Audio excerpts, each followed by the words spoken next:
Welcome back to the channel.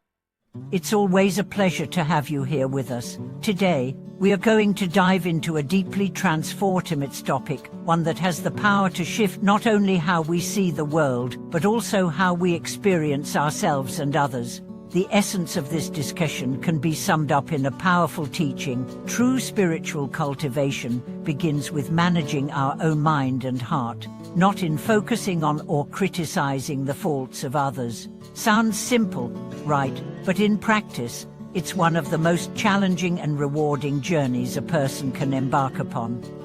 Have you ever found yourself caught up in the flaws or shortcomings of those around you? Whether it's a friend who never listens, a co-worker who constantly makes mistakes, or a family member whose attitude gets under your skin, we often direct our attention outward, trying to fix what we see as broken in others. But what if the path to peace, happiness, and genuine wisdom lies not in changing them, but in transforming ourselves? That's exactly what we are going to explore today. This video is all about understanding the deep wisdom in the phrase, master yourself, and don't dwell on others' faults. We'll uncover what this means from a spiritual perspective, how it applies to real-life situations, and how you can implement this powerful shift in awareness in your own life starting right now. Now imagine this: every time we feel the urge to criticize someone else, that moment is actually a mirror, a chance to look inward. What is it inside of us that is being triggered? Why do we react the way we do? And what if, instead of pouring our energy into judgment, we redirected that energy into reflection, growth, and healing? This shift from outward focus to inward cultivation is the hallmark of a mature spiritual practice, and it's exactly what spiritual masters throughout history have taught. Take the wisdom of Master Huineng, the sixth patriarch of Zen Buddhism, who once said, "If one is truly practicing, they will not see the faults of the world." In this simple yet profound statement lies a powerful truth. When we are deeply rooted in our own inner work, the perceived mistakes or missteps of others lose their grip on us. We begin to see people not as problems to be solved, but as fellow travelers on a shared journey. But let's take a moment to ground this philosophy in the reality of everyday life. Picture a typical day at work.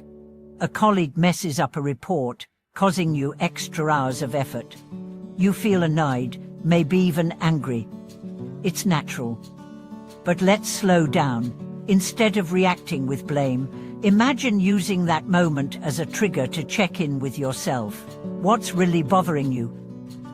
Is it the mistake, or the pressure you're feeling?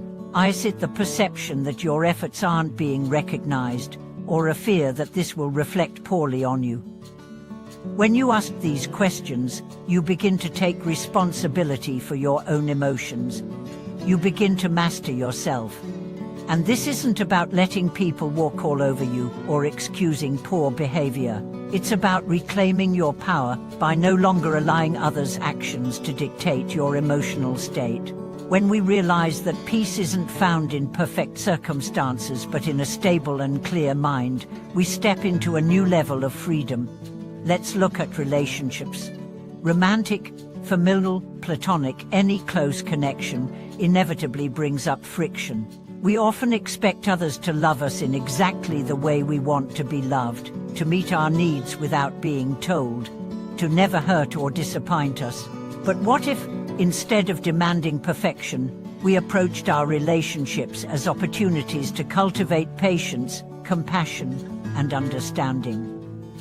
What if every conflict was a mirror showing us what parts of ourselves still need healing?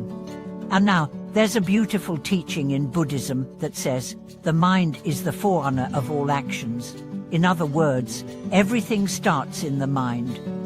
Your peace, your joy, your suffering, it all begins and ends with how you relate to your thoughts. So when you find yourself obsessing over someone else's mistake or behavior, pause and ask yourself, what am I believing in this moment? And is it serving me? Let me share a story. A practitioner once lived in a shared home with several other monks. One monk in particular was messy, loud, and inconsiderate. The practitioner found himself constantly irritated, thinking about how he could get this person to change. But one day, after a particularly heated inner dialogue, he sat down to meditate and asked himself, what if the problem isn't him? What if it's my lack of patience, my need for control, my desire to be comfortable all the time? That moment shifted everything. He stopped trying to change the monk and started observing his own reactions with curiosity. Slowly, his peace returned, not because the situation changed, but because he did. This story illustrates something crucial. The only thing you truly have control over is yourself. You can't force others to act with kindness or awareness, but you can choose how you respond. And in that choice lies your freedom. Another important point is that when we judge others, we often blind ourselves to our own blind spots. It's easy to see someone else's rudeness or laziness, but what about our own subtle forms of selfishness or pride? The more we focus outward, the less we notice the very attitudes that might be keeping us stuck in cycles of pain. True spiritual growth requires humility. It requires a willingness to see ourselves honestly and to accept that we are always a work in progress. And when we do this consistently, something beautiful happens. We become softer, more understanding, more compassionate, not just towards others, but toward ourselves. We stop demanding perfection and start appreciating effort. We stop reacting with anger and start responding with wisdom. And as a result, our relationships transform. Our environment becomes more peaceful. Our inner world becomes a sanctuary. This journey isn't about becoming passive. It's about becoming wise. It's not about never speaking up. It's about choosing to speak with clarity and love, rather than from a place of anger or ego. It's not about ignoring injustice. It's about facing it with a grounded, open heart.